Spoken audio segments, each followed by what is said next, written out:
What's up, folks? Welcome to another episode of Watching Paint Dry here on Another Letdown. My name is Zach from Another Letdown Media, and this is the show where we hang out long after we should have thought about going to bed on a Saturday night and work through the ridiculous backlog of miniatures we've accumulated that need painting.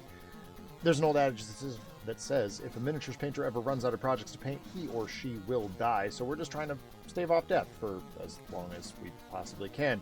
And joining me on the line, as always, our resident monkey handler, my perennial painting partner, it's Broody Gambit. Mike, how's it going? It is going great. I'm excited to be back. Me too. It's been a minute. We've both had things come up on Saturday nights. I'm quiet today. Okay, hold on. Let me look into that. Let's try that. Did that fix it, RPD? I'll keep talking in the meantime. Me. What? You sound fine to me. So. Okay, well, because you're getting me through the correct input. I think my webcam was trying to. Anyway, it's fine. We got the right mic turned on now. Anyway, this. Yeah, it's been a minute. We both had some things come up, namely, just too bloody tired to stream. That's been the name of the game a couple times. Yeah, I'll have to amend that intro actually to be more inclusive. But anyway, yeah. So this Archangel Mini has been sitting on my desk for an inordinate amount of time at this point, and I've also noticed some things that I need to change. So that's all well and good, and we'll pick up where we left off. And you've got an interesting bit of Doctor Strange going on. I remember when I painted the AMG Doctor Strange on stream. It was actually I did do that on stream. Yeah, it was quite frustrating because he kept falling off the two tiny pins that held him together. So we'll get into that in just a minute. As with all the shows that we host here on the channel, we believe in civil rights for absolutely everyone and in being as inclusive as possible. So any comments or activity actively working against that goal are not welcome and will not be tolerated. Let's paint. And talk about a couple of things that are important. One, at the top of the show, I do have to mention this is going to be the last stream for a little while. I'm playing host once again to my in-laws. I have a minor, I'm just going to say surgical procedure midweek this week, rendering me less than useful in terms of things around the house. So my in-laws are coming to help with the kids. But that means they occupy this space. So no streams for a couple weeks while I recover. And I was gonna say that's good. Next week, my sister has her trade show that I'll be working. So yeah, I think that wouldn't the time of the show wouldn't conflict, but working through that and then being up and working after that. Exactly. And I mean, and usually when you're away, I've got some mod projects. I've got this VR headset that my student asked me to mod a long time ago, before Christmas, that I haven't had an opportunity to. And I told him he's well aware, he has to wait until I have appropriate time to do so. It is a exploratory surgery mod project. So normally when you're off doing other things, that's what I'm doing is that's the other half of the Saturday side hustle lineup. But this time it's just gonna be a little break. Let's see if I can make some progress in Hades 2 before coming back to Shadow Labyrinth and finishing that up. I'm getting my right butt cheek replaced with the secret thermonuclear device. Yes, and only you'll have the codes, RPD.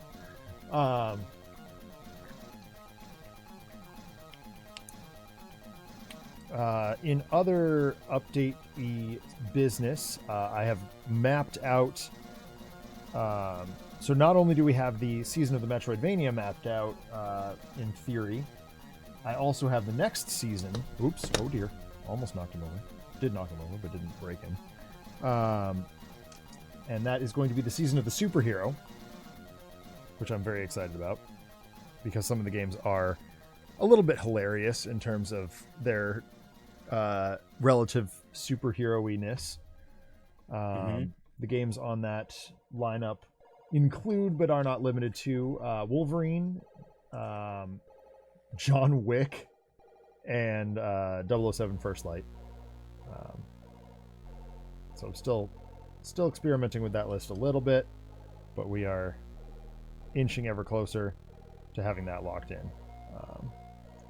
And RPD, in his producerial capacity, has agreed to help us generate some other season options. One of the ones we were bandying about this afternoon was Season of the Beat Beat, which is going to be rhythm games, which I am notoriously terrible at. Like, extra terrible. And we have a couple of names for that season that we're toying around. Season of the, I mean, there's an obvious one that we can't say because of our attempt at being family friendly on this channel. You know what it is. Anyway, so that's one we're toying around with. Season of the Sleuth is another one I'm considering, where it's just a bunch of like mystery games, Sherlock Holmesy stuff. I really like the Frogsoft Holmes games, so I kind of want to do some more of that sort of stuff. Season of the Lovecraft, I've got a ton of Lovecraft games that I'd like to play. So that is RPD's task for a little while. I was about to say, I think some of the Frogware Sherlock Holmes games are on sale this week. Yes. Or I got ads that they're like only like $1 or so. Yeah, they're not expensive. They're never expensive though. So I'm not super worried about that. And you and I have a thing up our sleeves as well. We have both installed and are ready to stream Split Fiction when such an opportunity presents itself. I was going to suggest tomorrow night, but I don't know yet what's going on. It's a busy day. We got a busy weekend. My sister's in town, and we were supposed to visit her today, but because the snowstorm whammied us and more snowstorms. Yay! Yeah, we've got. I just realized I screwed that up. I was completely the wrong color. Dang.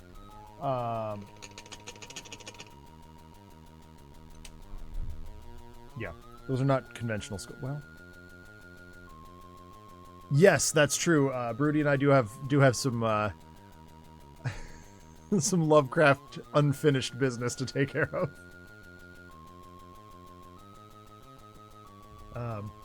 Paul and I have been working on getting some Goof Troop ROM hacks ready to go, so we'll do some Goof Troop streaming later on in the year, I'm hoping. And I even reached out to Josh, Lord Yeshua, just to see if he is still interested in doing Super Metroid Zelda 3. Because at one point he and I were talking about doing that together.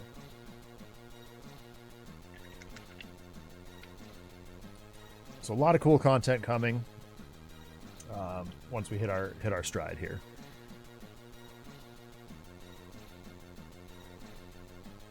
I don't know. Have you checked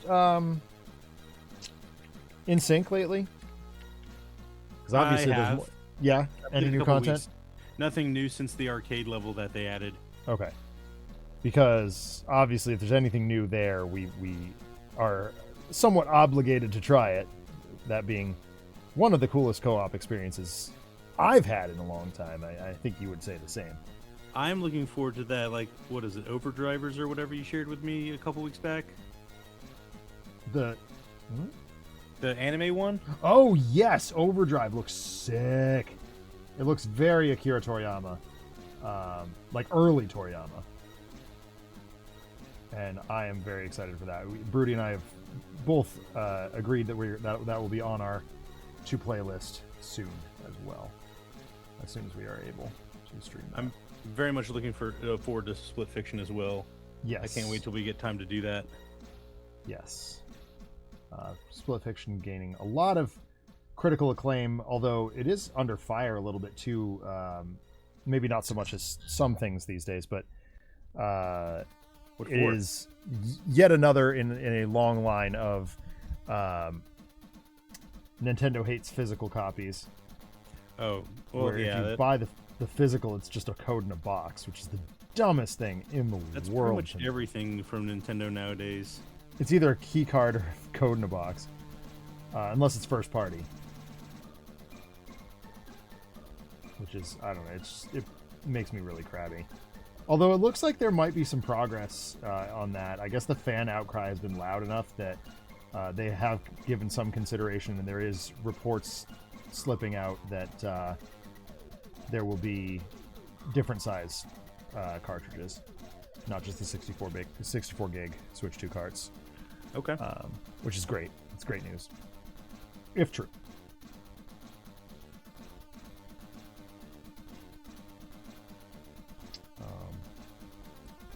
I've been obviously on stream. I've been playing a ton of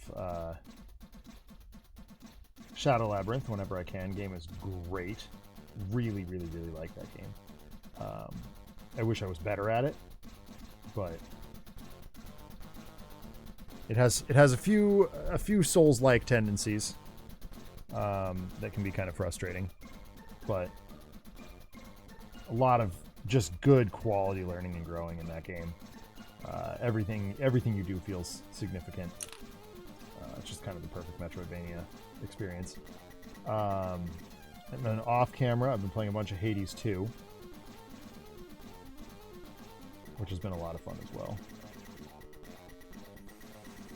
I don't know if you played the first one, but I did play the first one, and I was not a fan. Like roguelikes weren't really. I wasn't really thrilled with them. Mm-hmm. Like, they didn't keep my attention. Although, like I say that, I turn around and Splintered TMNT, the Splintered Realities or whatever. Yeah. Well, you know, I feel very strong. Sorry. I was just gonna say I really actually enjoyed that one, but I'm like, that's obviously a bit more like the IP I have a lot more attachment to, and so despite the roguelike elements that I'm not a huge fan of, the IP is very conducive. Yeah, I think the IP of it all has a lot to do with my interest in a roguelike at all. I love Greek mythology. Mm-hmm. So a game just inherently steeped in that is incredibly story driven. I mean, the whole thing feels significant. Again, it feels significant. Everything you do feels significant, and that went a long way to attracting my attention to Hades in the first place, and more of that has been really cool. And the plot this time, like, they give you more than one option this time, so it's not just the same gameplay over and over and over again. I mean, it's the same core loop, but like, there's two different routes this time around, and it's like, oh, that's actually really neat because it breaks it up. Yeah, I texted you yesterday. Yep. But they did just release the like new DLC for Splintered Fate. Yes. That added Metalhead as a playable character, which I think is so cool. I was trying desperately to fall asleep when you texted me. That's why I didn't respond. But not a problem. But yeah, Metalhead is such a cool character to have in any roster.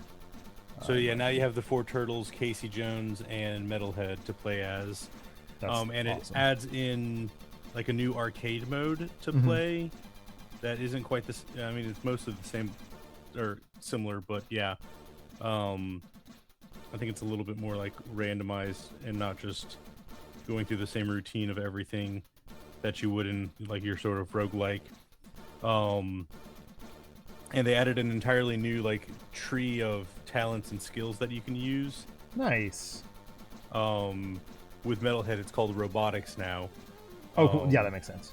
Yeah.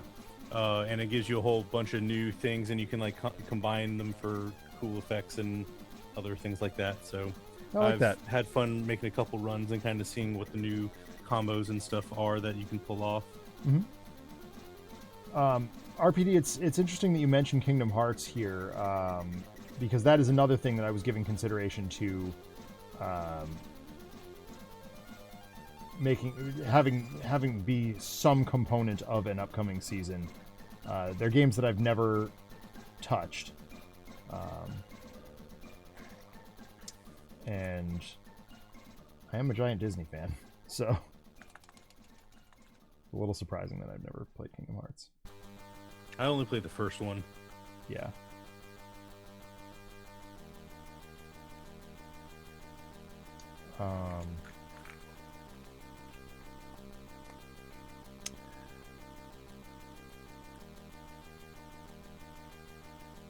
I can officially say that I will be back at Gen Con this year. Oh, that's good. Yep. I will not reveal who with at this moment. I'll save that for a future announcement, but I will be working again. And I'm waiting to see if the company that I will be working for will also be picking up other members of the ALD crew. I believe they will, but just have not gotten confirmation on that one yet.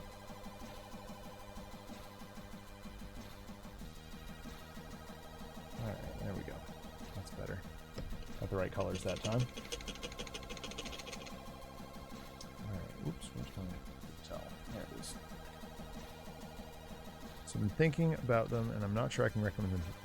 You have to reconcile with the fact that it is Kingdom Hearts first and a Disney game second, rather. Yes. No, I know that, and that's fine. That doesn't bother me. Like, I'm enough of a.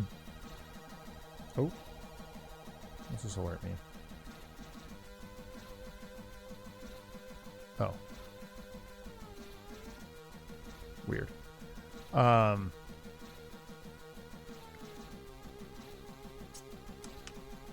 Yeah, it's more the sort of the hey, that's cool of it all. Oh, hey, look, it's that character from that one thing that one time. For me.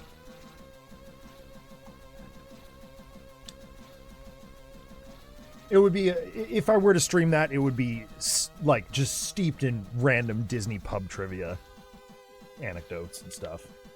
I think.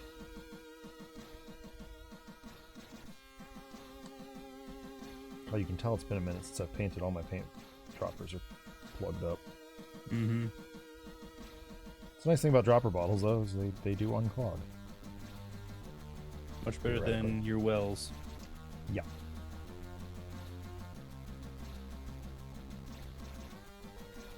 The Disney stuff still gets some good usage in some of them, but how smoothly it fits in various. Yeah, and see, that would amuse me greatly. It wouldn't madden me. It would amuse me. And now you can keep in mind that like Kingdom Hearts 887 can have Star Wars in it. Yeah, all right.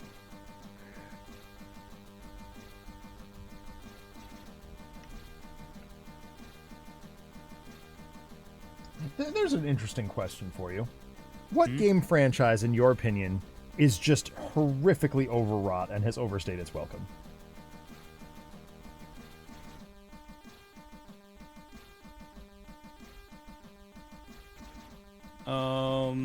That's a good question. Right? I might have to say,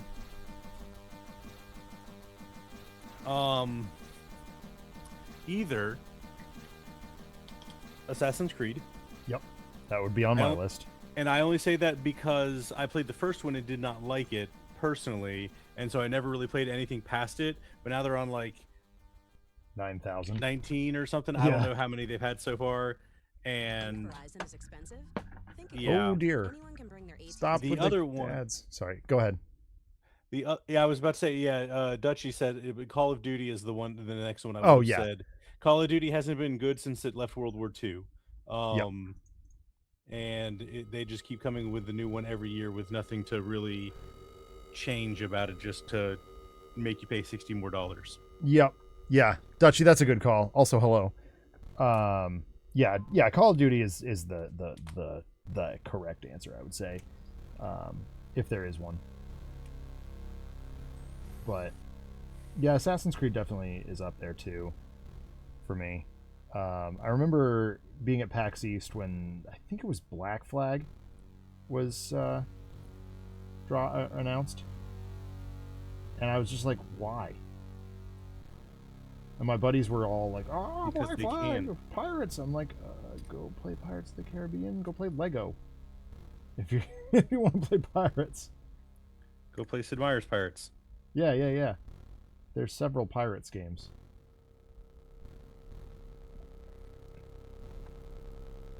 Now, I do respect what Assassin's Creed has done for like historical accuracy, and map preservation and stuff like that. So like outside the gaming world, but that's pretty insignificant by comparison to how many games they've dropped that are just basically slop at this point. Last good one was Black Ops 2, World at War, Black Ops 1 were phenomenal, original. Yeah, I haven't played a Call of Duty game since like genuinely COD 2, like Call of Duty 2. So I can't really weigh in on those.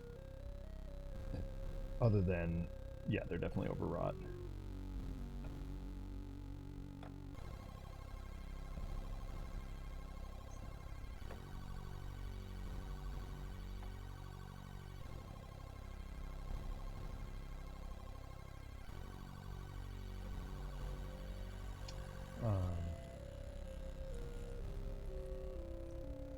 I did hear a whisper that Chrono Trigger might be seeing a like a Final Fantasy VII style remaster or remake.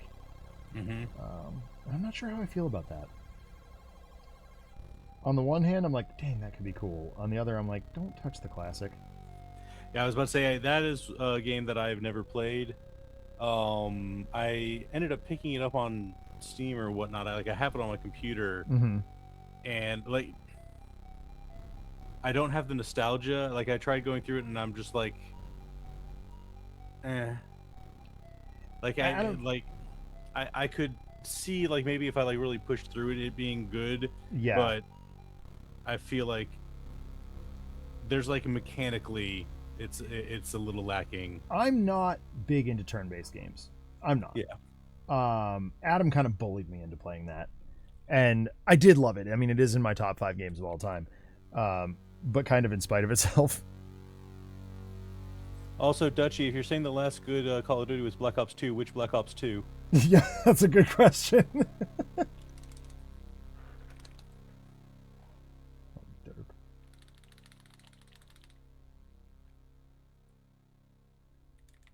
I love that my students at this point have moved so far beyond Call of Duty that they're with us on making fun of it. Mm-hmm.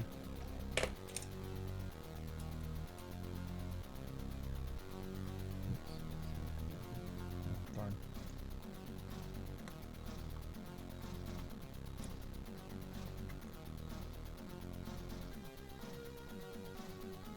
It's funny watching things come full circle with my students, like memes, especially. Like you see it in memes, especially. Like they all know that our school is so in the sticks, like location wise, that by the time a meme has reached us,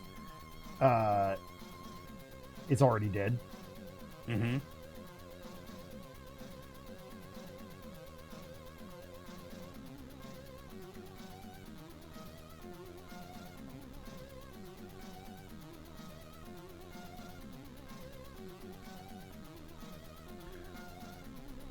I just had my nostalgia stream where I talked about and showed games like Half-Life 1, first Unreal games.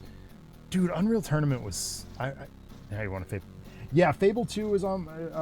Fable 2's... Yeah. I never got to play that one, but I know it's good from having watched other people play it.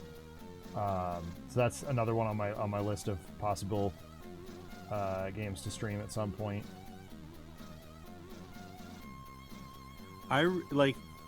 People hated on Fable 2 when it came out because of the whole like adding guns into it, and they're like, fantasy shouldn't have guns.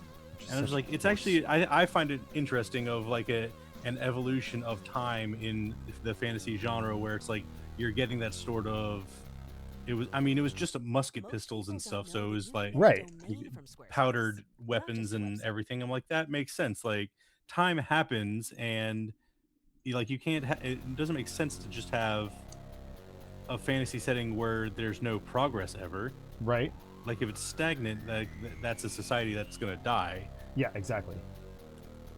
And I applaud Fable for having that foresight. You know, it's kind of also like what I find interesting with Brandon Sanderson and like Mistborn, where your first era, it has its magic system, but it's very much like feudal, medieval, classic fantasy like era style stuff. But then he goes into the second era where it's a western, and so you've got your 6 shooters and all the other things like that, but it still has the same magic system and stuff involved. So it lends to some interesting storytelling of how technology and stuff develops based off of that. Yeah.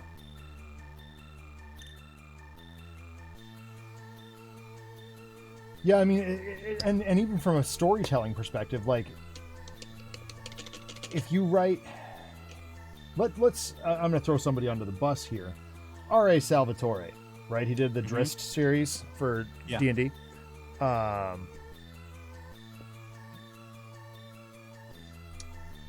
No, I know what you meant, Dutchie. It just popped into my head, like, oh wait, I played Unreal Tournament a lot in high school. Sorry, that was an ADHD connection. I also remember the 1998 games as well.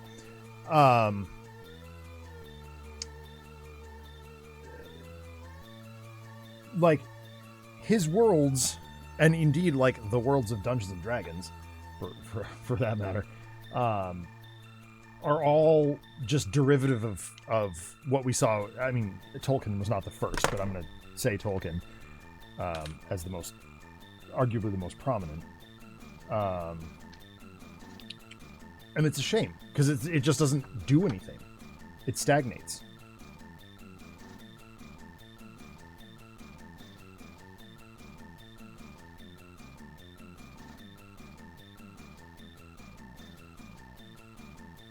If you want more of the same, just go read the originals. Hell, there are 17 volumes of the history of Middle-earth.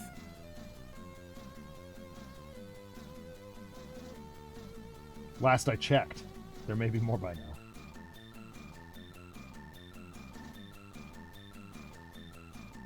I finally did tell my wife, though, the other day that I may actually be ready to watch Lord of the Rings again. For the first time since Clerks 2 came out.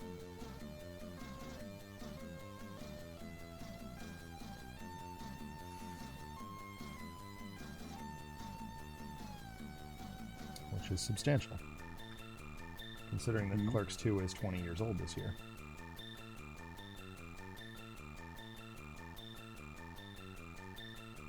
Can you believe that? What? Clerks being 20 Clerks years 2 old? Clerks 2 is 20 years old. It's unreal to me. Yeah.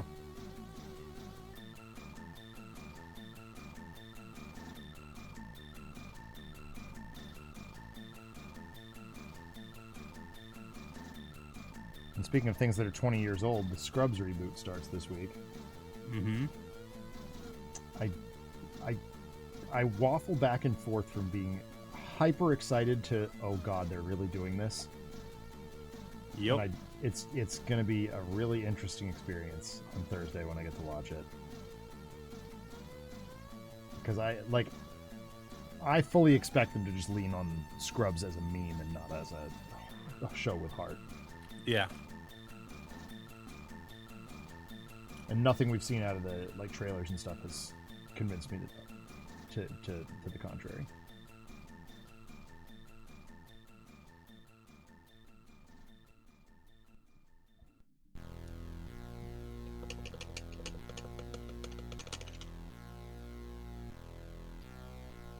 Hey, remote error, what's going on? How you doing? Fun fact, every time someone gets their appendix removed, a new appendix in the history of Middle-earth materializes into existence. That's really good, RPD.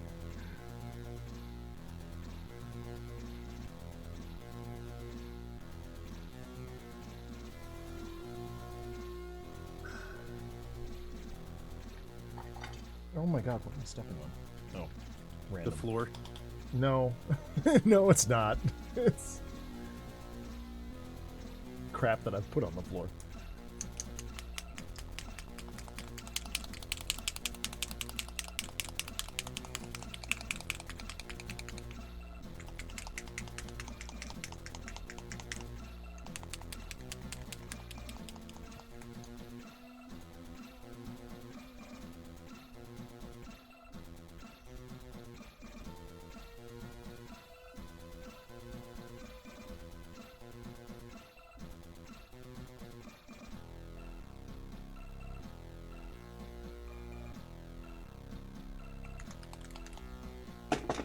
So a friend of mine recommended for me to start playing 7 Days to Die. I'm not super familiar with that one. It is like a open world zombie survival horror game. So it's all of the same, like you've got to pay attention because your character has to eat, so you have to gather food and water and medicine if you get like bit, and you have to like build a homestead, and it's like a super advanced like Minecraft, I guess. Oh, interesting. Where not everything is like, I mean, obviously when you're sort of building your houses and forts or whatever, like things come out as blocks. It's like, here's a block of cobblestone, but like everything else looks like not pixel, like giant pixels.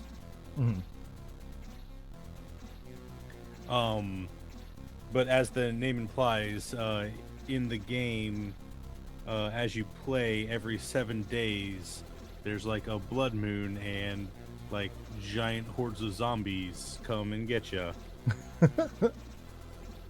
And so you have to like find a way to survive and defend yourself. Right on. That's kind of cool. Yep. And it's pretty interesting.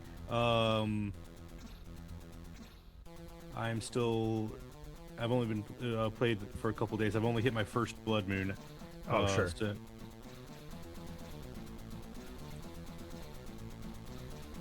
So yeah, that was an experience. Yeah, I believe it. And like they have tons of different skills and things, so you can get better at doing specific things. Like mine in particular, I ended up finding some skill books that gave me some like robotics skills early. So I've been leaning into like high intellect to be able to like forge and build robots and drones and turrets and stuff to like build up defenses and stuff. And as such, like under those same trees, like you get like stun batons and electric prods and stuff like that. So those are like the weapons I've been trying to work with. Nice. Particularly like melee. I have like, it took me a while. The bow and arrow kind of sucks. Yeah. I'm assuming until you like get skilled in it or whatever. But I happened to get enough science level skilled stuff where I could build a pipe rifle, and having that was completely game changing. Yeah.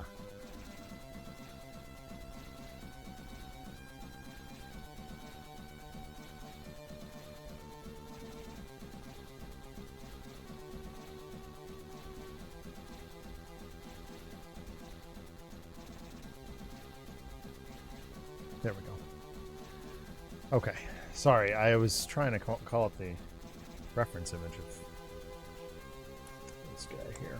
Not a problem. Buried in my Google Drive, which is not where it should have been. Not a good place for it. But we're all fine here now. Speaking of, did you see the Mandalorian and Grogu trailer? No, I haven't even seen the first one. I don't know how I feel about it. Yeah. Like, Like I saw clips of the first one, kind of like people chatting about it and discussing it and stuff. Yeah. And I kind of agree that it's being made into a movie, but it still looks like the quality of a TV show. Yeah. The budget is absurdly higher. Exactly. That is exactly where I fall on it. I'm like, am I even gonna go watch this? Like, I'm probably gonna go watch it, which is why I was less like I don't need to see the trailer. Mm-hmm.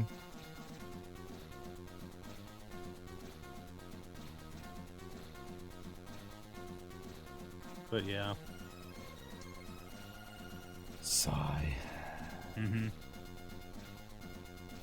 Such is life. I am morbidly curious about Spider-Man and Avengers Doomsday, though. Like, I'm less so on Avengers Doomsday, but Spider-Man I am excited about. Yeah. Well, just, I don't know. I think what I'm excited for with Spider-Man is the Punisher. Like, if I'm being real. Mm-hmm. I love what John Bernthal did with the Punisher. Or has done with the Punisher, I should say. And yeah. I want to see how they pull that same level of intensity off in a PG-13 movie without treading on what he's done with the character. Yeah. So I'm really fascinated with, like, we know, I think it's safe to say Bernthal would not have signed on to do it if he believed in any way that it was detrimental to the work he's done. Mm-hmm. But I also think, and I was talking to my friends about this, you're going to see some, let's just say, irate people with pickup trucks leaving that cinema. Irate normies with pickup trucks. Mm-hmm.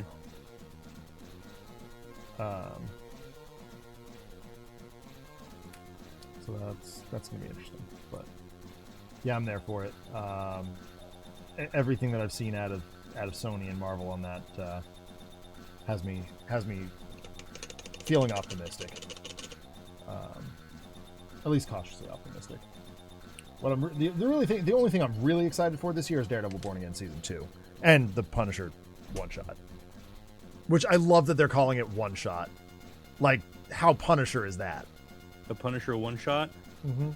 Hadn't heard of it.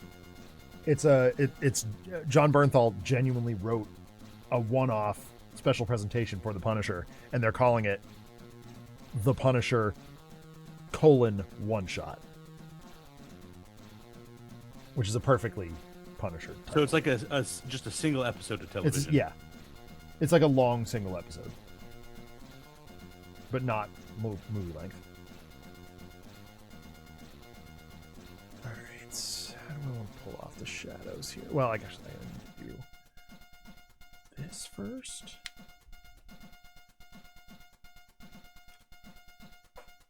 Yeah, that'll do.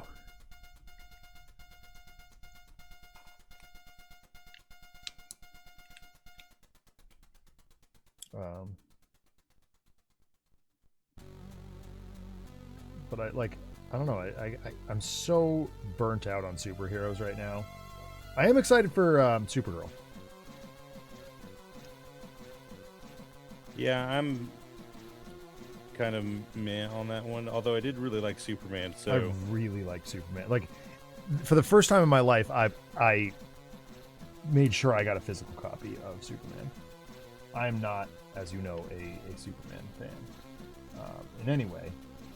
And I was like, dang, this movie just came together on all points.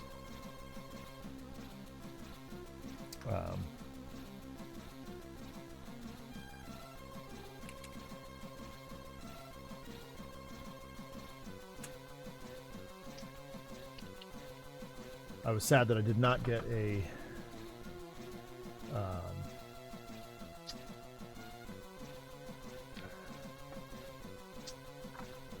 steelbook of it,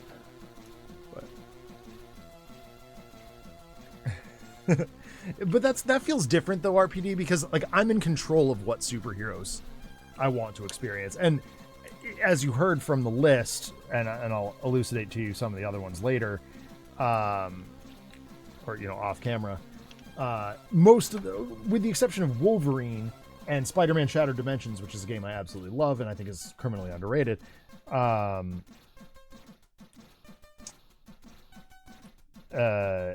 There's not a whole lot of like mainline superheroes in the list. Like James Bond is not a superhero by most people's definition. By mine, he absolutely is. My students asked me the other day, if you could have any superpower, what would it be? I said I would want to be James Bond.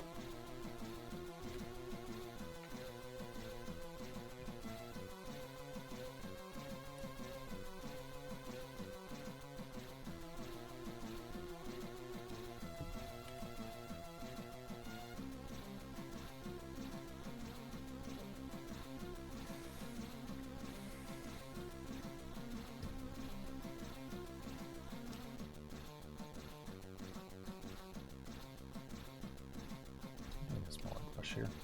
I'm kind of freehanding this. He's got this weird, like, Gambit style cowl.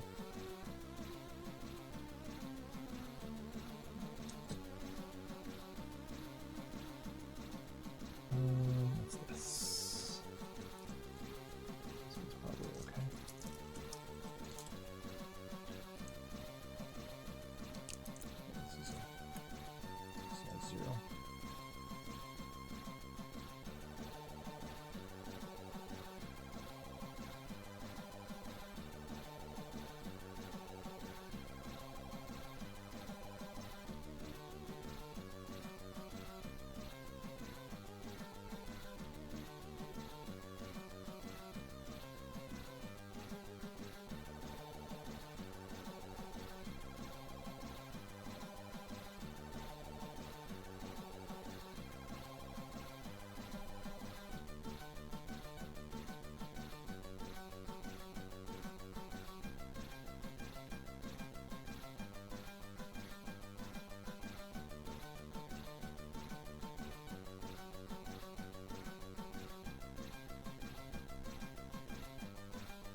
Brush control is not strong tonight.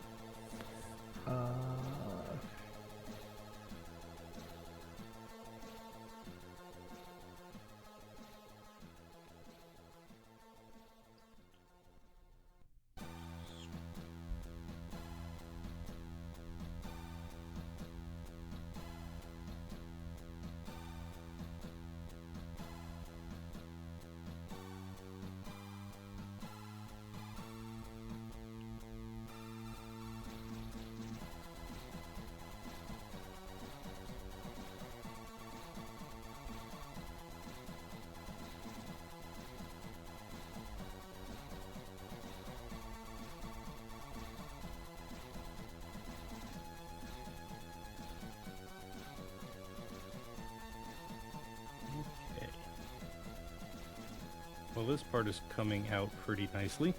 Well, that's good. Mine is not.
I can get it there.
Not go under his chainsaw.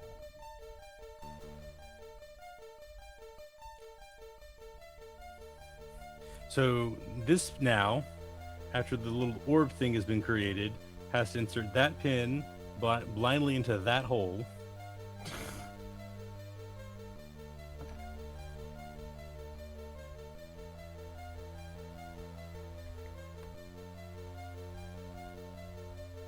You know, we talk all the time about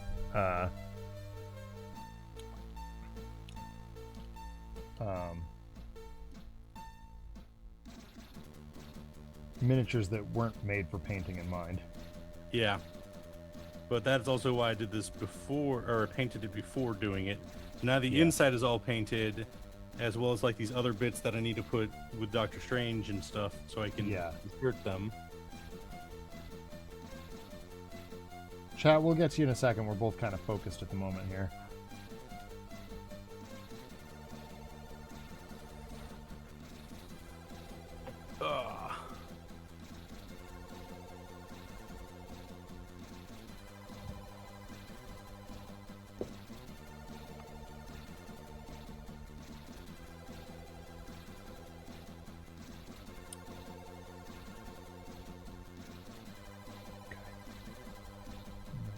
Looks like that is between.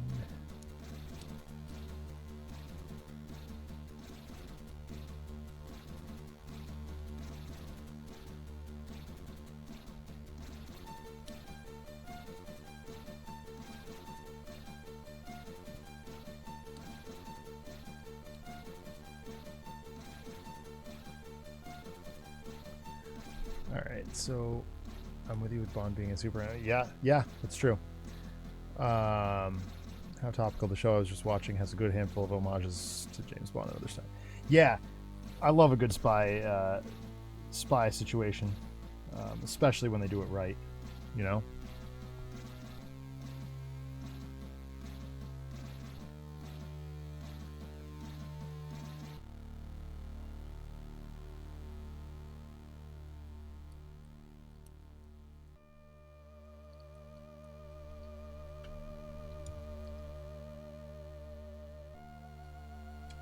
So I'm once again doing the sort of precise line-based highlights, or lowlights here, that I did on Gwen Stacy, because I really like the way it came out. But what this is gonna end up having two, because of we're into the 90s at this point, and there was a lot more color options available. Mm-hmm. So there will be some inking involved as well.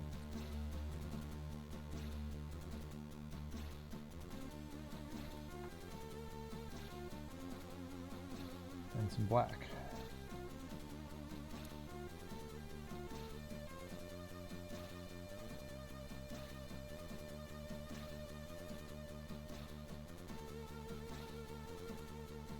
There we go. Third time's the charm. Nice.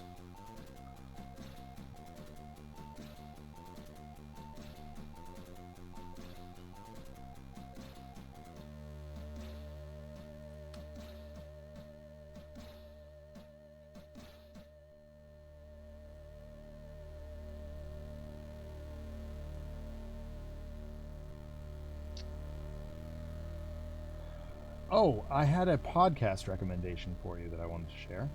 Okay, what's that? It's called Off Menu. It is comedians Ed Gamble and James Acaster run a dream restaurant. James is a genie, such that he can procure any food for the guests that from anywhere that they want. Okay. And guests come in and give their dream starter, main course, dessert, side dish, etc. Not in that order. And hilarity ensues. But there's like it's unlike a standard comedy podcast. It actually does, like, they get all manner of guests. Like they've got Dan Aykroyd on, but they've also got like local, just random British comedians. So it's like, and I mean, they've had Mark Maron on, I believe. They've had just everybody under the sun. Actors, singers. But the food recommendations that they give are really, really interesting because it is so, everybody has their own food experience that they can draw on. So it's just really unique. And I know you're a food guy, so I thought you would appreciate the Off Menu podcast. Food is delicious. Food is delicious. And occasionally they have a guest on that's like, yes, go boil your bottoms, RPD. Yes, he definitely was hawking his vodka on Off Menu. Yes, the Skull vodka.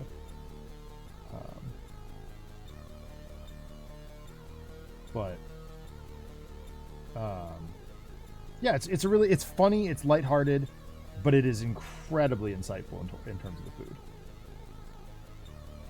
It's a big recommend.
Cool. All right. Let's get some.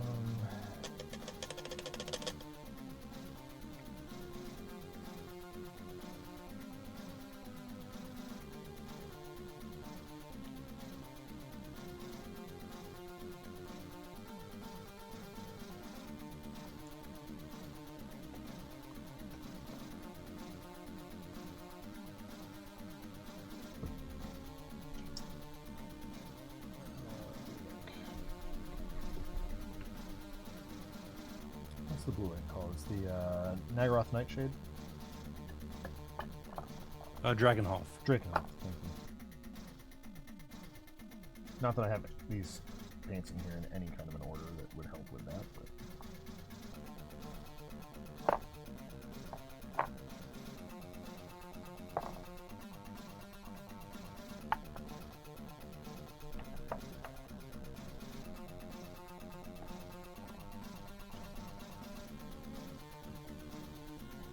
How did I put it? That's not it.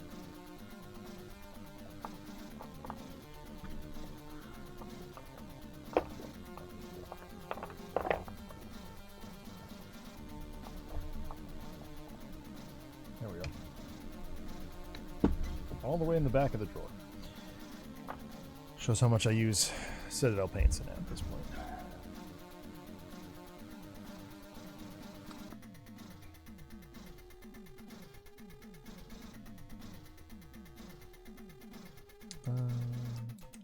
Oh, whoops.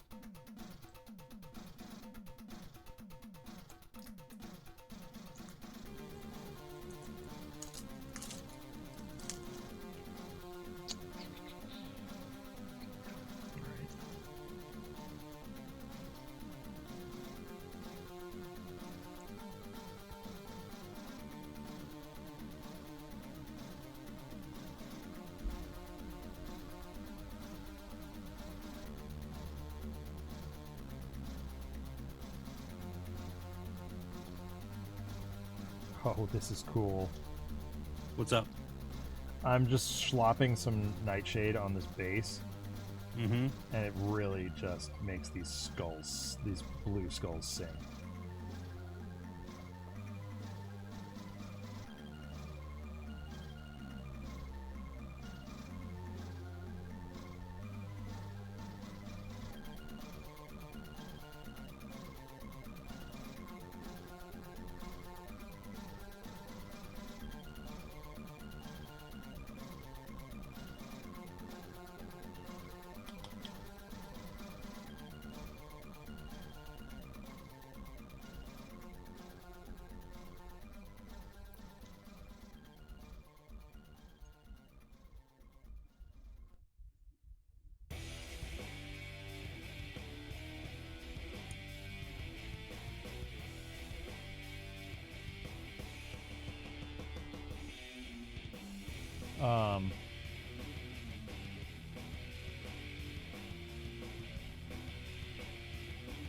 Yeah, this would have been impossible if I had stuck Doctor Strange in here first.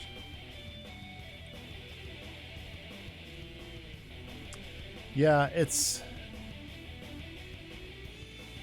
frustrating. Because, so my beef really, largely, with that sort of thing is every time I try to prime something on the sprue and then put it together later, I get these really weird gray blobs. Yeah. Where the plastic shows through, and it's like, this isn't okay either. And I know technically you're supposed to cut it out and then, like, just put it on a stick or something. Yeah. But, like, no.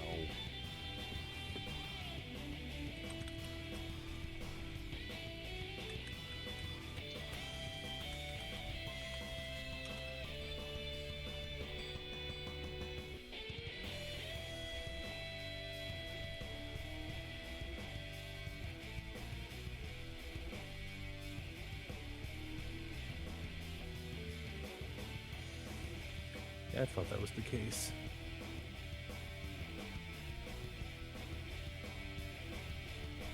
God, this is cool.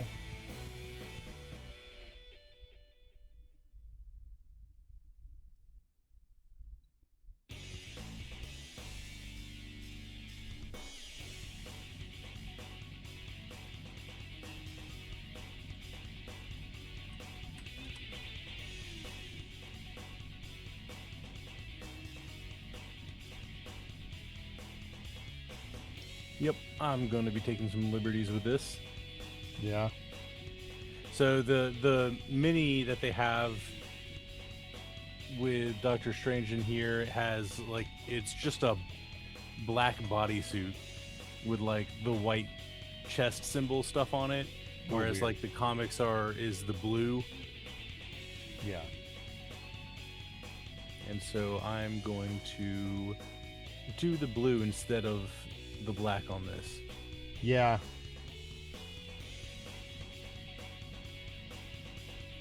Can't say as I blame you.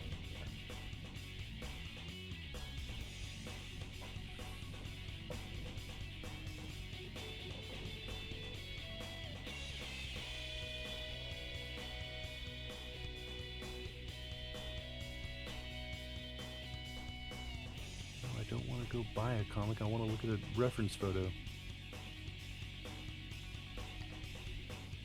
So I've been reading a lot of comics lately too. Yeah? Yeah. I am current, by which I mean I have finished reading Ultimate Spider-Man, the new one. Jonathan Hickman. Jonathan Hickman, very hit or miss writer for me.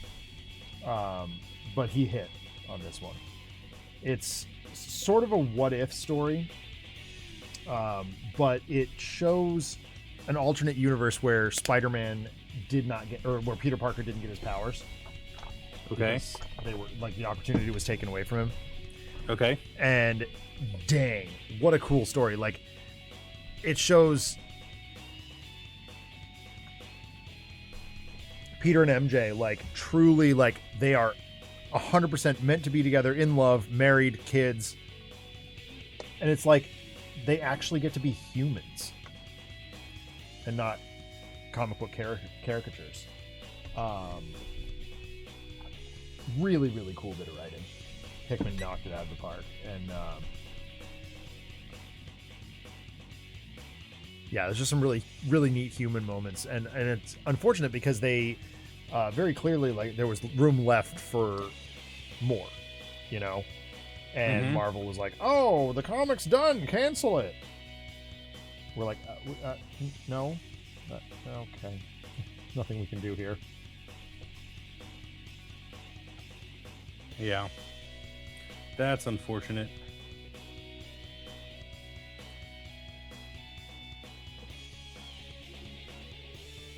I'm just glad Peter and MJ are getting back together at all.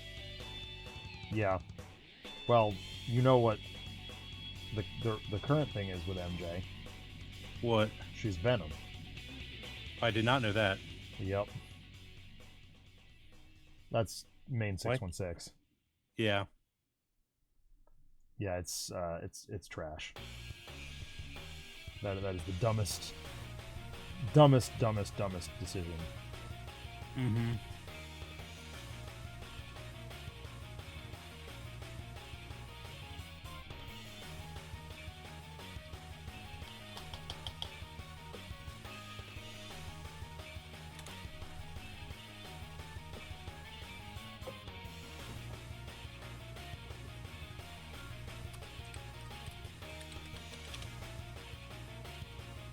The thing that Marvel doesn't seem to understand, that DC does, and I will give them credit for this. As the guy who doesn't read a whole lot of DC, but not for lack of, it's not for lack of appreciation. I just don't. Boy, Marvel does not understand that you can have a supporting character be a supporting character. They don't have to also be a hero. Yeah.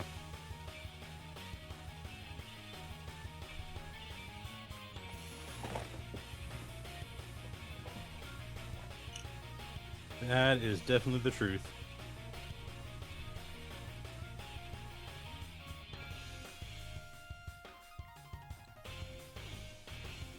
You know what? I'm gonna try something.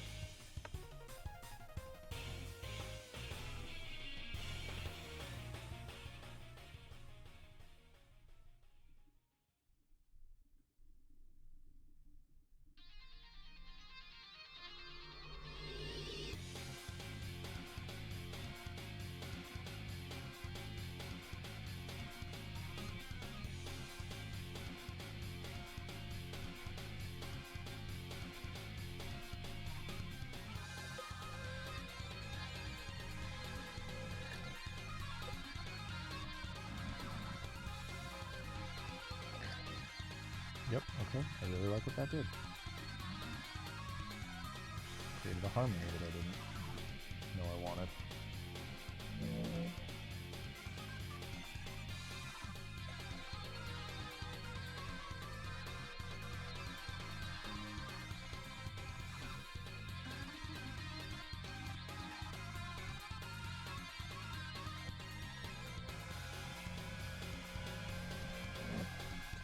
That looks really sick.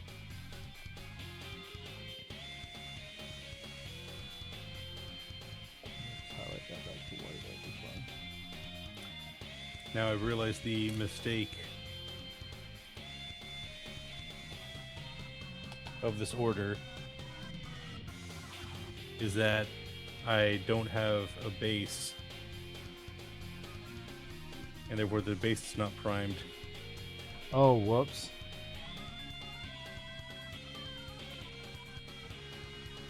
Sometimes, like, if I know that I've got minis that I am going to assemble separately, I'll just, like, I'm going to restart that sentence because it didn't make any sense.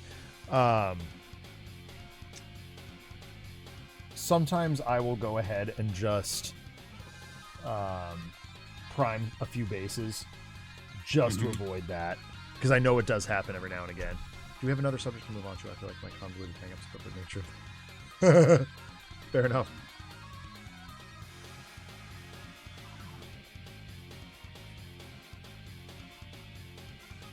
Yeah, I've got this brush-on primer that I'm gonna give a shot, but I'm not sure how much it'll work. My first time using it. Yeah. And it doesn't look good. Uh-oh. That is not what I need. Sort of a goldish yellow situation. This contrast paint. What is this? No contrast. Go ahead. Somehow I ended up with 2 yellow contrast paints.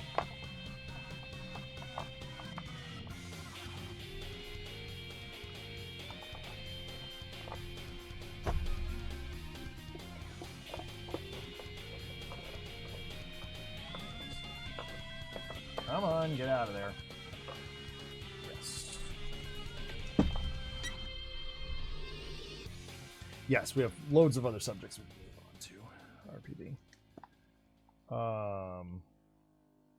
The Olympics is one of them.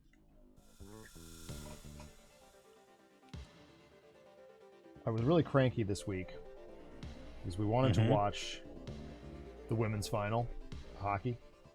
And friggin' NBC is requiring that you have a paid subscription. Yep. Like, that is so head pants.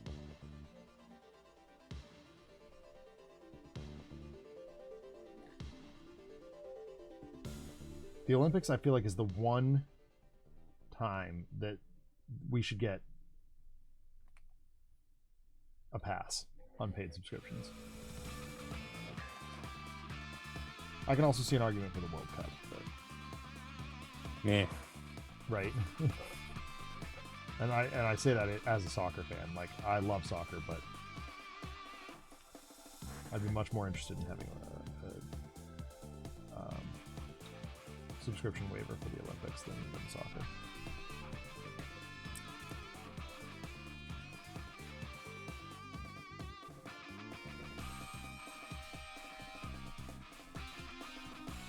There we go. Yeah? Just mixed it up a whole lot more, and now it's brushing on fine. Nice. Hockey is another subject. Yeah. Hockey's amazing. Hockey's amazing. Love hockey. I still need you to track down a Whalers jersey for me. I could get one. I just have to go to Raleigh. I know. But it's a lot more fun to keep that as a running joke also.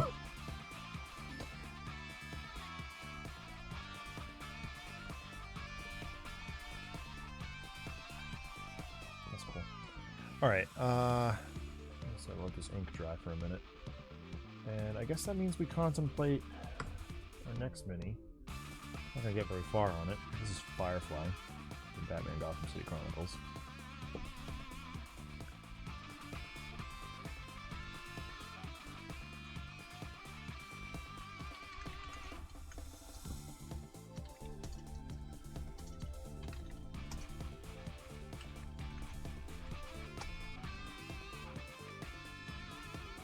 Garfield Lins. There we go, that's what I'm looking for. No, it's not, because that's just all... Well.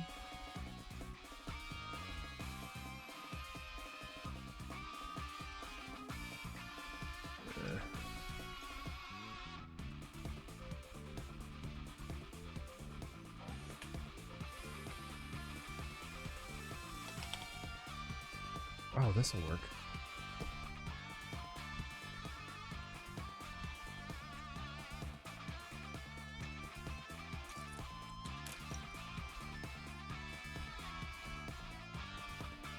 Nope, not that one. Not that one.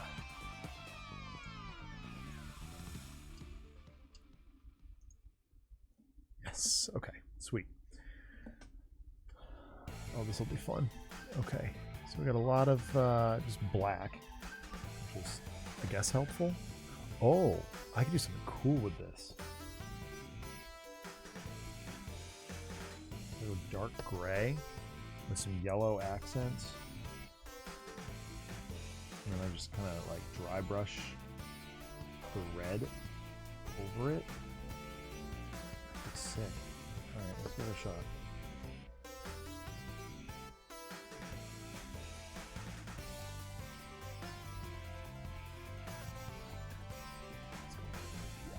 Shadowling Gray. That seems fine. It occurred to me the other day that it certainly went over my head that the Olympics takes more than one day for all the events to play. Yeah, it does. That is the truth.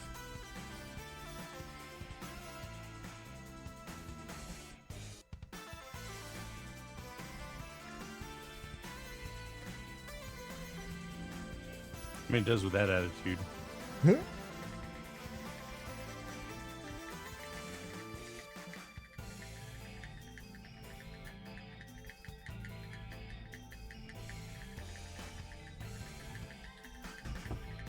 I mean, if you restricted every single person to only compete in like one event, and then you just had a much larger sized area to do it, you could get all done in one day. Yeah, I suppose. I was watching. My cousin texted me yesterday. Again, while I was attempting unsuccessfully to sleep. But she was watching the Olympics, and she and her mother, my aunt, were musing like, how do they come up with some of these games? And the conclusion they came to was me and my cousins, when we're bored. I texted her back the Tony Stark. Well, you're not wrong.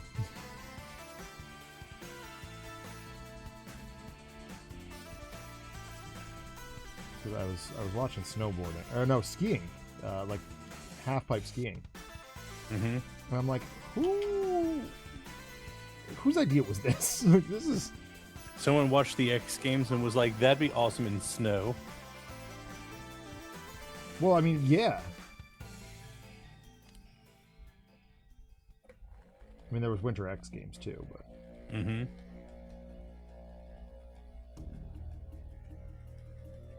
At least it's not breakdancing. Oh God, I forgot breakdancing is a Summer Olympic sport now.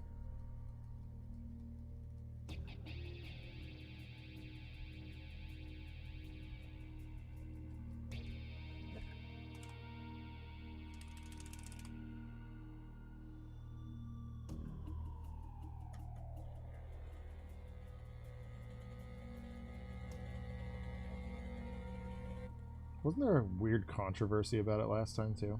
Yeah, the person that came from Australia. Let me see if I can like remember exactly everything. She sucked. Was first off. She was really bad. I'm sorry, the candor with which you said that. She sucked. It was, yeah, she was horrendously bad, but then her husband was on like the committee to select who like who went, and then they did some like skeevy like changing times or something with like the tryouts or something, and like made it so like pretty much no one else could show up, and then so she got sent as Australia's. Like, there's no reason she should have, if not for the fact that her husband and her are like on the, like, yeah, her husband was like on the choice committee, and she like was the director of the Australian Breakdancing Federation of Nonsense, whatever association that they call it. Yeah. Because like you can go look at like Australian breakdancing. To some of their like national championships and stuff, and there are absurdly good people. Yeah. Significantly better than she is. That should have gotten sent, but yeah.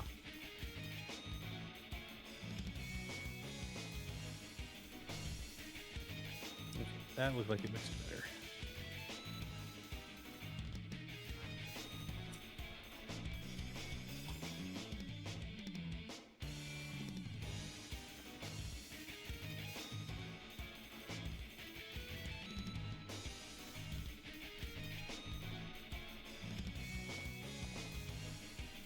Yeah, this mini's gonna have a lot of gray in it for a while.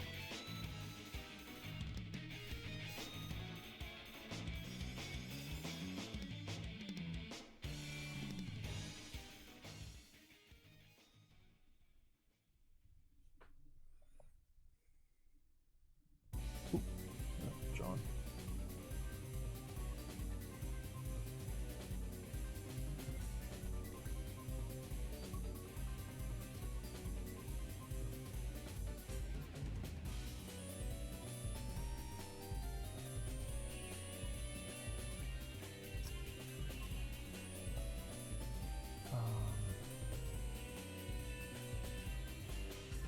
Yeah, the Olympics are weird, man. So many weird double standards and stuff.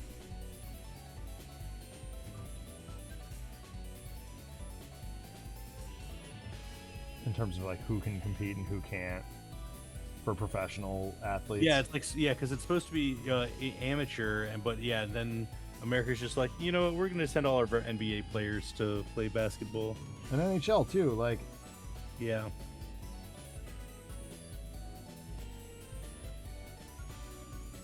Strange, but here we are. It's a weird world we live in.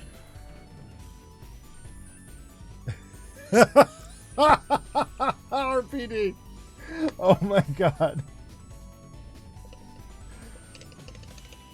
RPD says, man, remember the good old days, TM, when we had proper cheaters like Tanya Harding?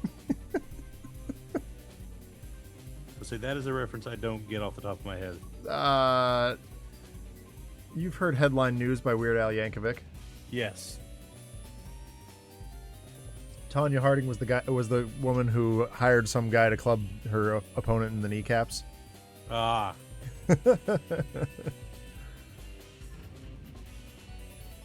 Yes. Well, you didn't tell me, RPD, but yeah, I was aware of that. I didn't think much of it at the time, but that is whack.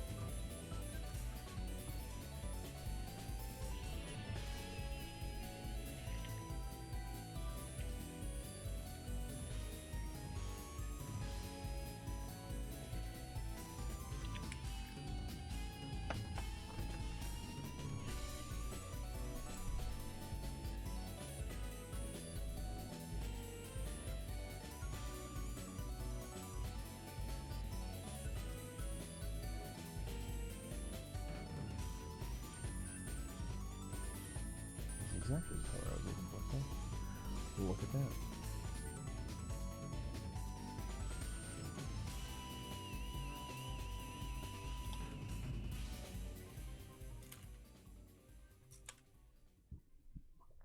Excuse me.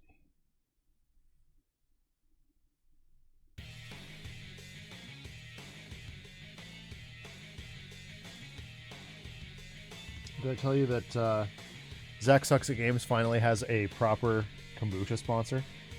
No. Yep. My buddy Tommy runs Mad Professor's Mushrooms.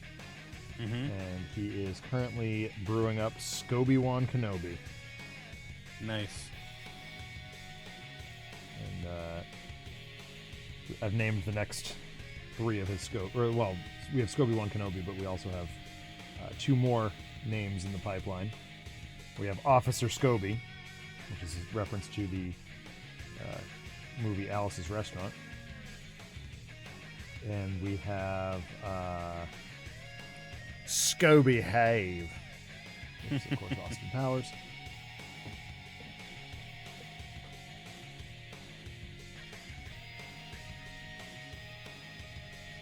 So he will be brewing up kombucha for me for the foreseeable future.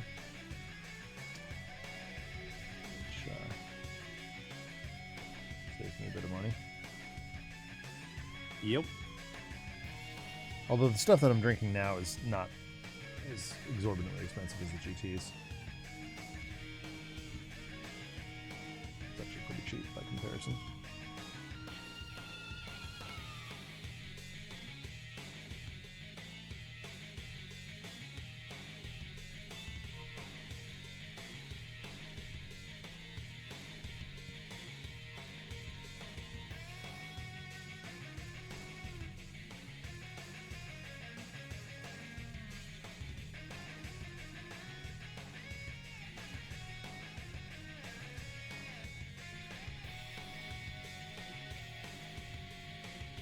Yes.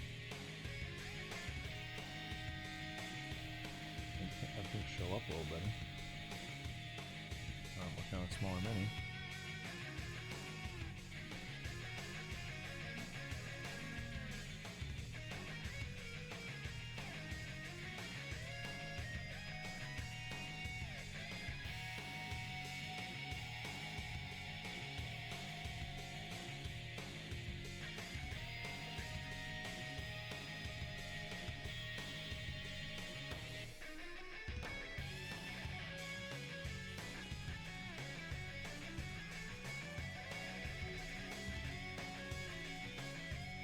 We busted a couple of kids for cheating using AI the other day. Yeah? Yeah, that was fun. Or rather, one of the kids busted himself. Mm-hmm. How so? Well, he straight up told me that they'd used AI. Oh. And I was like, dude, you are aware of what my job is, right? And he goes, oh, you've got to report me now, don't you? I was like, yeah. He's like, that was dumb of me. I was Was like, he just feeling like, look how clever I am? No, he was just, we were just having a chit chat. Okay. And he didn't think about it. But I said, you know what? If you think about it, what you've just done here is actually maybe the most responsible thing you could do. Short of telling the teacher whose assignment it was. Like, subconsciously, you're feeling guilty. And that's valid. Very valid. You did the wrong thing and you know it. So you told someone. And what this is going to result in is, rather than getting the 0 and having to redo it, you'll get an incomplete and have to redo it. So it's not going to impact your grade immediately. If you don't get it done, then yeah, you'll get 0. But like, you've given yourself an opportunity, where your partner, who did not admit it, is going to get a 0. Mm-hmm. And he's like, oh, I didn't think about it that way. I was like, yeah. No, you've actually done yourself a favor. And of course, his partner's livid that he told. But we also would have figured it out. Like, it's not that hard. One of the things that we've had to start doing, and it's actually quite good for us, because it does have educational value, is we've started giving vocab tests. Mm-hmm. And if they've used a word in their essay that they don't actually know, then our suspicions are peaked immediately. So, just one more hassle of modern education. Yep.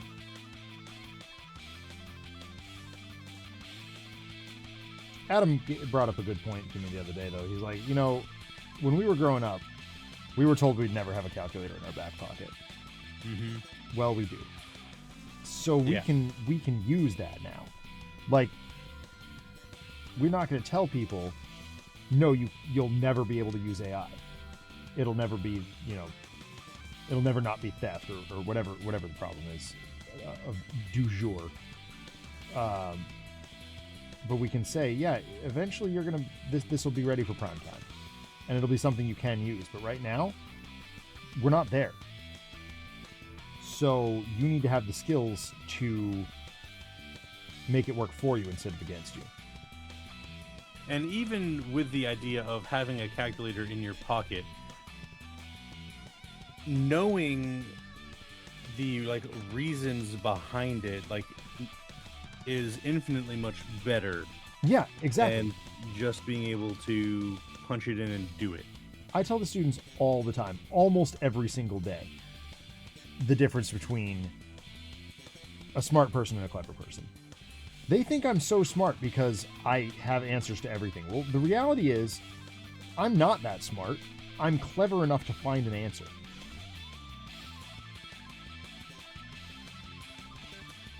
Thereby perpetuating my own education.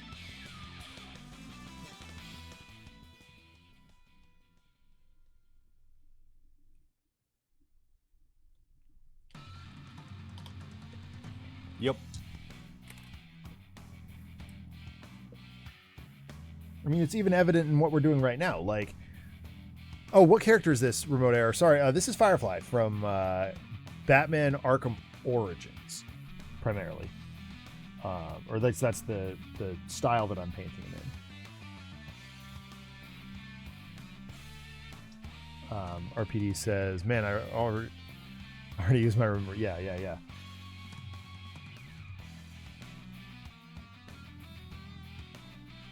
We're talking a lot about cheating today.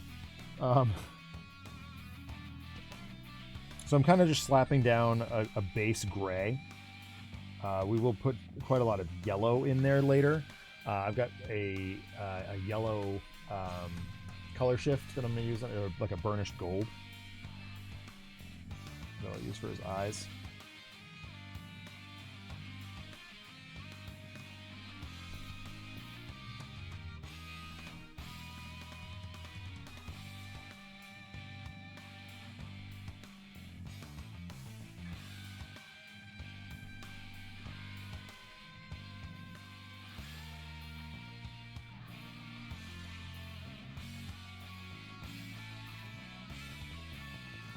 There'll be a lot of like yellow and silver accents going on in this mini. It's gonna look pretty cool, I think. But that will be a project for the next stream, because I would really like to finish up. What do I got? Half an hour. All right, let's see how close we can get with Archangel here.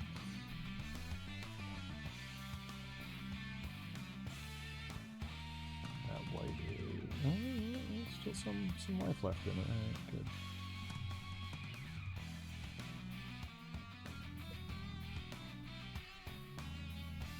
I hope if I was looking at the right reference photo.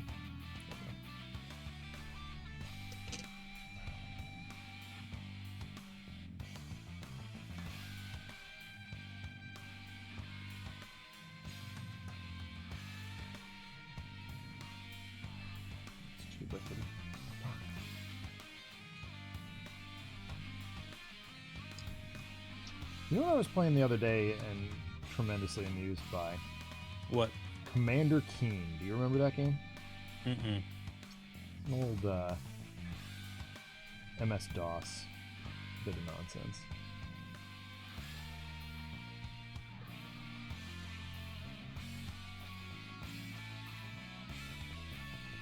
About a boy and his pogo stick. Okay.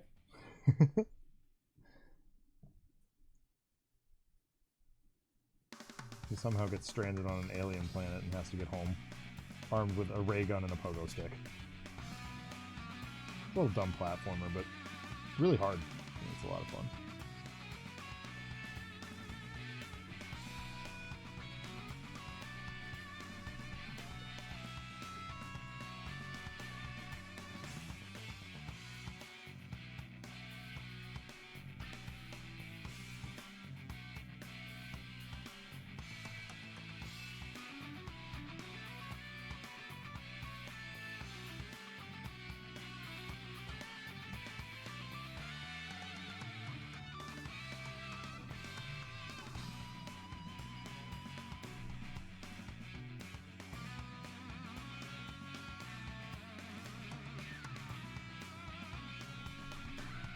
So I did also recently start, since it is the 25th anniversary of Halo.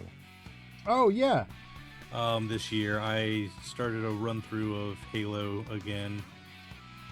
But I started like with Reach, going through the Master Chief Collection. Oh, nice. So I finished Reach and I'm on to Halo 1 now. Nice. And it is enjoyable. I'm having a lot of fun. A lot of good memories are coming back. It is one of those ones that I played a ton of multiplayer and never actually played the story. That is sad. Yeah. Well, again, it came out when I was a kid and did not have access to my own console. So, but it's one that it's been on my list forever, and I'm having a little bit of regret right now because they did have.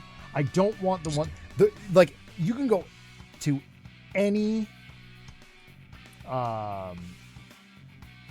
retro game store and pick up a copy of Halo 1 that says Game of the Year Edition. Yeah. You cannot find one that doesn't.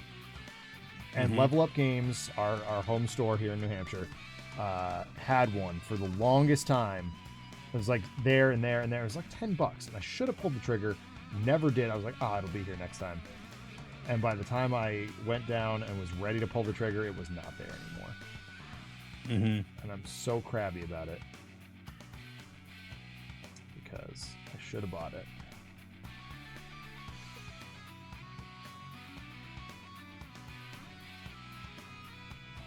but I'll get one.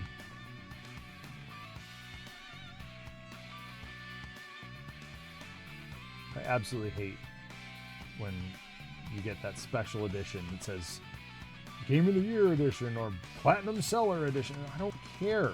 Just give me the original box. Yeah. That's why I bought Astrobot when I did. I was like, there's going to be a version of this that says Game of the Year edition, and I do not want to see it. Same with Expedition 33. Like,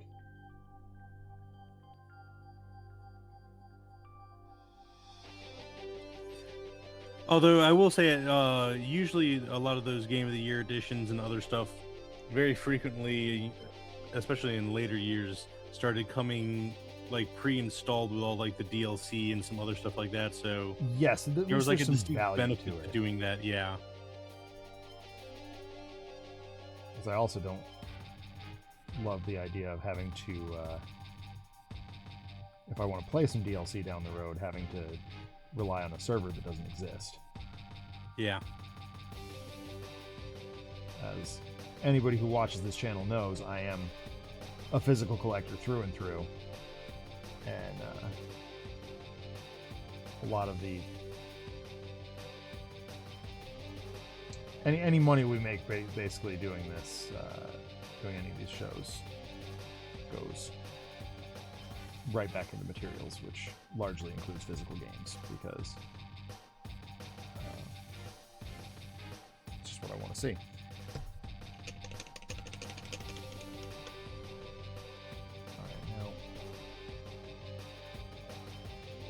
Maybe a stupid idea, but I'm gonna try it.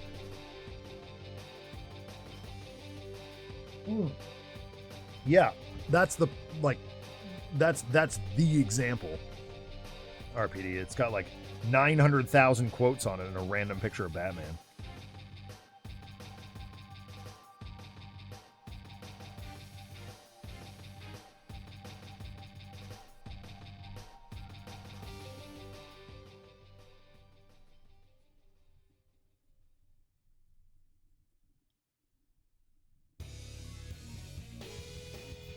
Oh, I got concert tickets this week. For what? Well, Coheed and Cambria. Okay. But they are opening for Shinedown, who I do not care that much about. Like, I'm not, I have nothing against Shinedown. I enjoyed their music when I was younger, but it's not where I'm at right now. That seems like an odd pairing. It seems really strange, especially like Coheed's last two tours were Taking Back Sunday. Okay, it's another Warped Tour band. And Primus. I'm like, where? Shinedown? Okay, fine. So I and because Coheed is the opener, they are not doing VIP. So I was like, all right, well, fine. I'll spring for Pit, because it's not that expensive either way. And I was thinking to myself, wait a minute, am I going to be the old man who goes to see a show, catches the band he cares about from, close to the front row, if not the front row, and then goes home? Oh, and misses the back half of the concert? Yeah, because I don't expressly care about it. And I think the answer is yes, I am. And it doesn't bother me.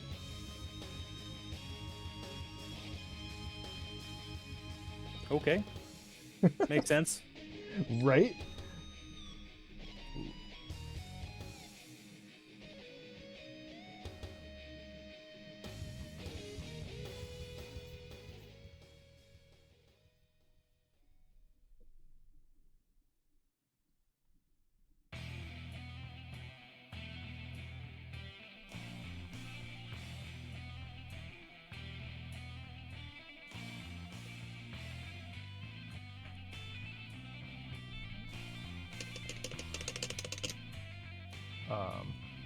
Yeah, so I was just like, yeah, I'm just gonna go ahead and be that old guy, and not feel bad about it.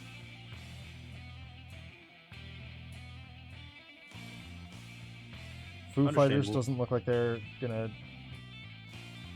have any any dates near us for the new record cycle, so at least for the first part of it. So no, don't have to worry about that. AFI would be the other one I'm curious about. You don't have to go home. You can't stay here. Yeah, it's true. So yeah, the other band I'm contemplating seeing this year is AFI, because December Underground turns 20 this year. Mm-hmm. And so it's a good year to get back into concerts. I took last year off. I didn't go to any. But it's nice to see the countdown on my board active again.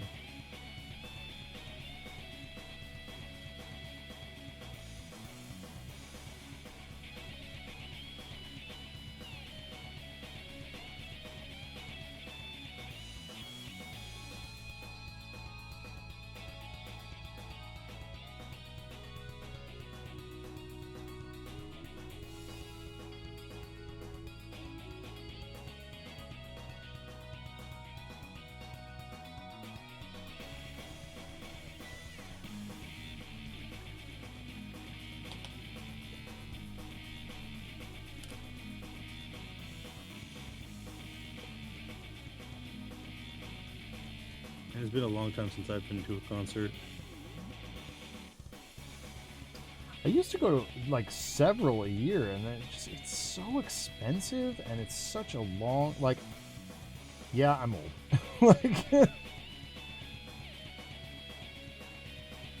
was talking to my therapist about it, and he was like, dude, I get you.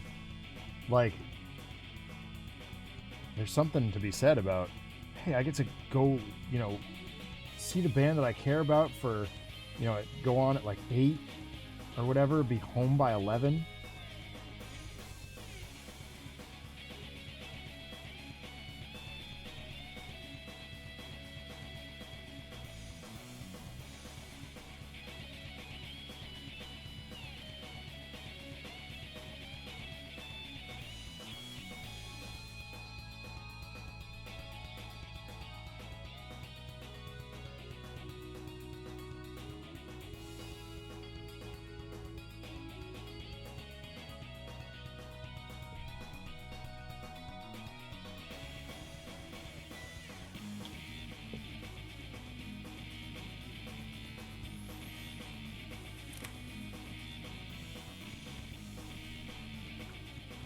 What is the darkest blue that I have?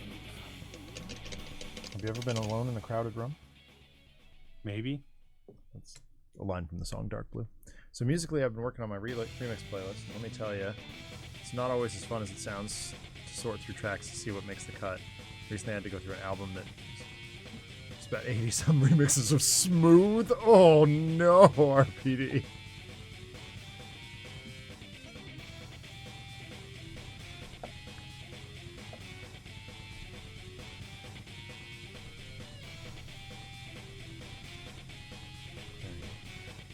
I think the next step. Oh, I wanted to do some touch-ups on.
So for New Year's this year, I had brought out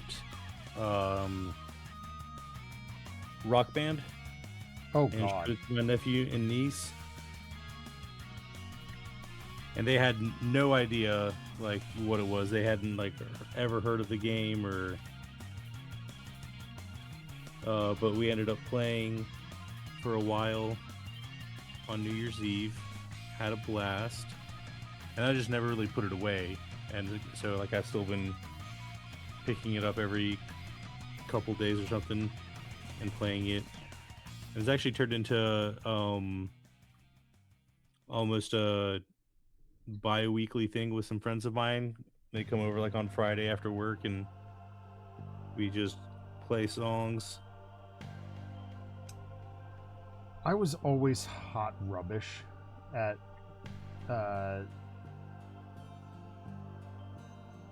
Guitar Hero and Rock Band because like, and this is unique. RPD makes fun of me because I'm not very good at rhythm games, which is true. But it's even worse with Guitar Hero and Rock Band because my finger, like I am a musician, and my fingers just want to do the real thing, the real chords. Yeah. No, I completely get that.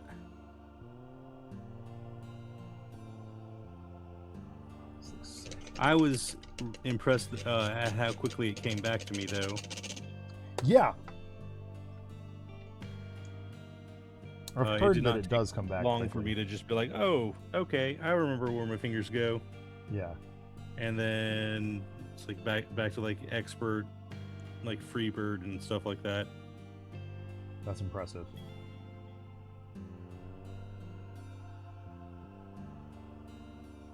Someone always, every time I'm doing like an open mic or something, someone always says Freebird, and I like.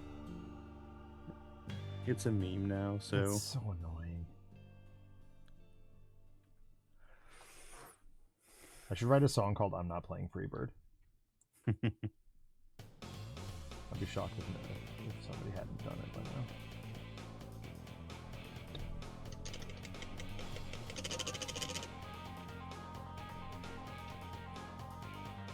All right, I'm gonna do. We got 10 minutes.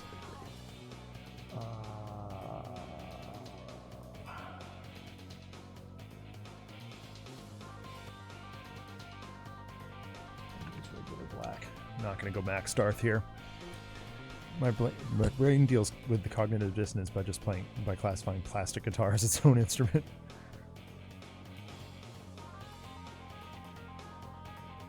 And then immediately after that, 24. Whip Nene.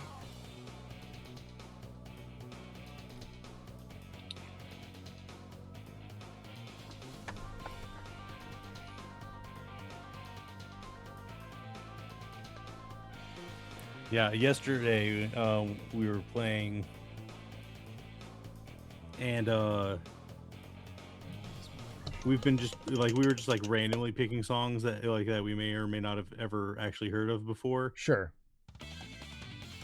And I started playing it, and the guitar part was a waltz. Like it was like in a three beat like meter instead of like a 4, like a 4 count. And that was so difficult for me to like flip over and try and keep rhythm with the 3 beats.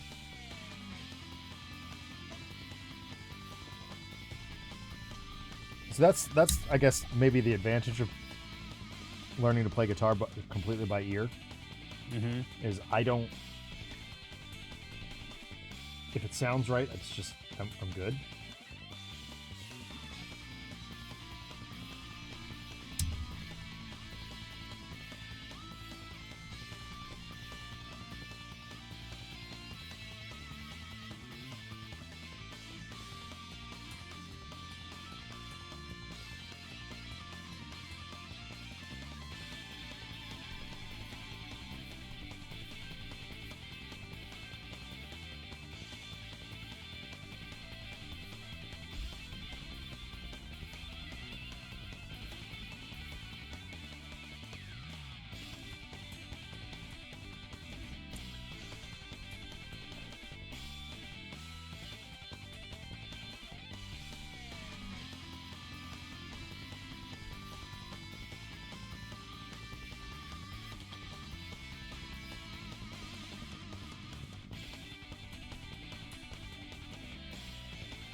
You know, as challenging as it is to try and get these channels low lit, it makes these look so much more comic accurate.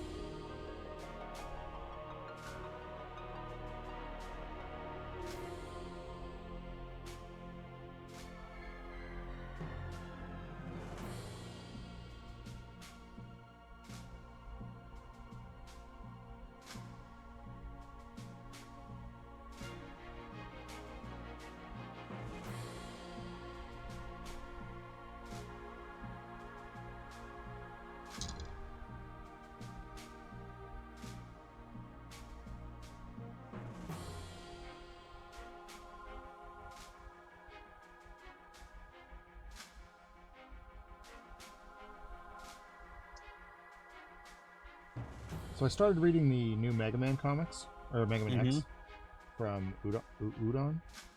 Mm-hmm. I didn't realize they were coming out with some. Yeah, they're really good. So they started with like,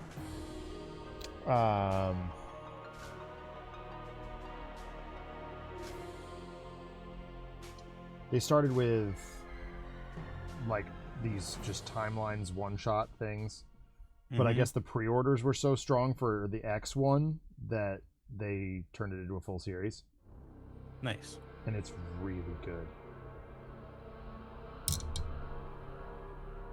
I wish they'd do one for Zero, but obviously I'm not in the majority there.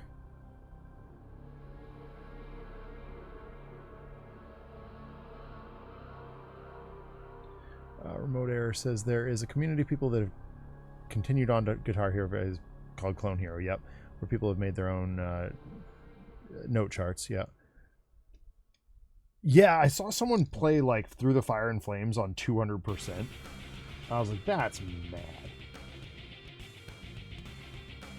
Yeah, that one's a bit ridiculous.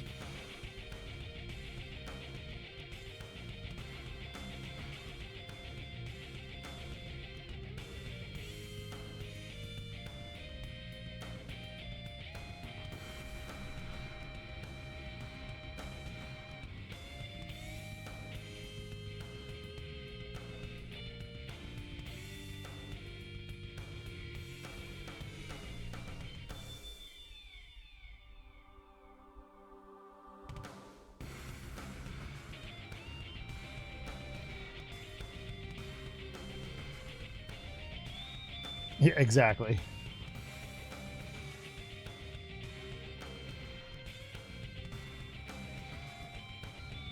Well, it's one of those songs that, like, if you play it as it's intended, you don't actually have to get it completely right for it to sound right.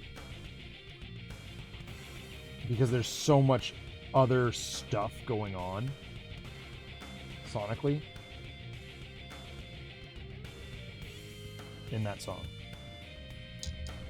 And in terms of like effects and stuff.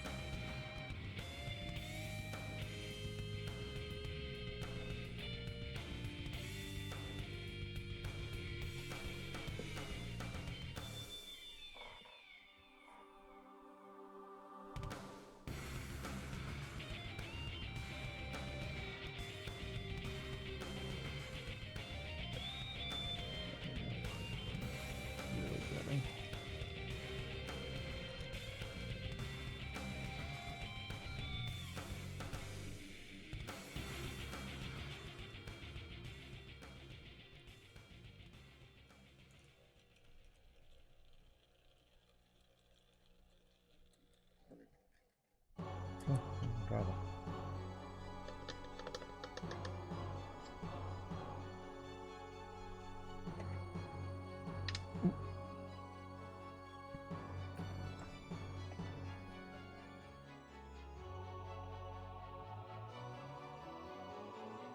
Yeah.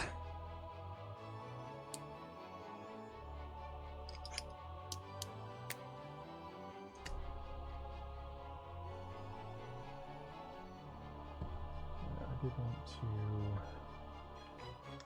do one of these. Actually,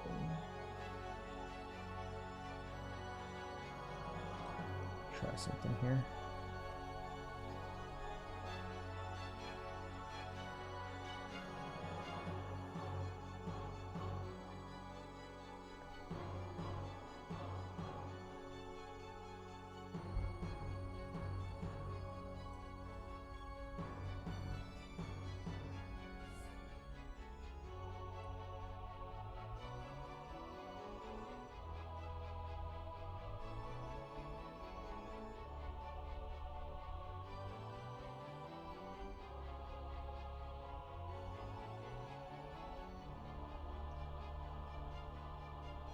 I think that might have ruined it.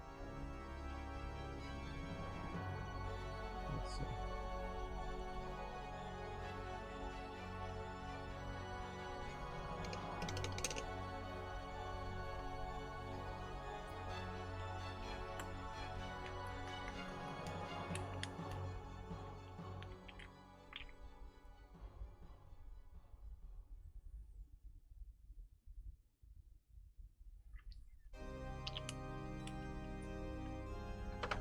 Trying to get this one last thing done.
All right, well, I think I got a few more touch-ups to do before I can call this one done. But he's looking pretty dope. Mm-hmm.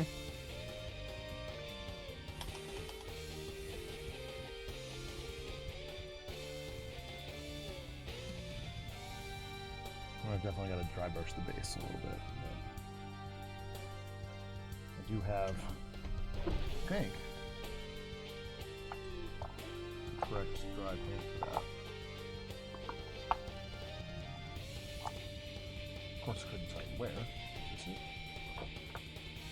Nope. Well, I like that one.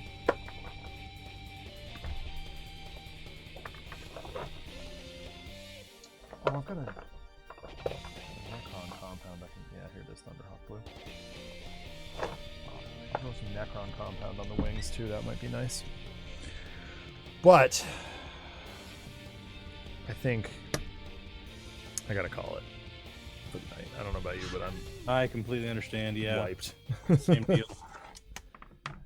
All right. Well, thank you all for hanging out tonight. Like I said, we'll be off for a little while while my in-laws are in town, and I am doing the surgery thing. So yeah, keep an eye on the socials and stuff. We'll let you know when we are going to be back for more Shadow Labyrinth, and of course the season of the Metroidvania will continue soon. So take care, everybody. Be safe, be well, and we will talk to you real soon. Bye. See ya.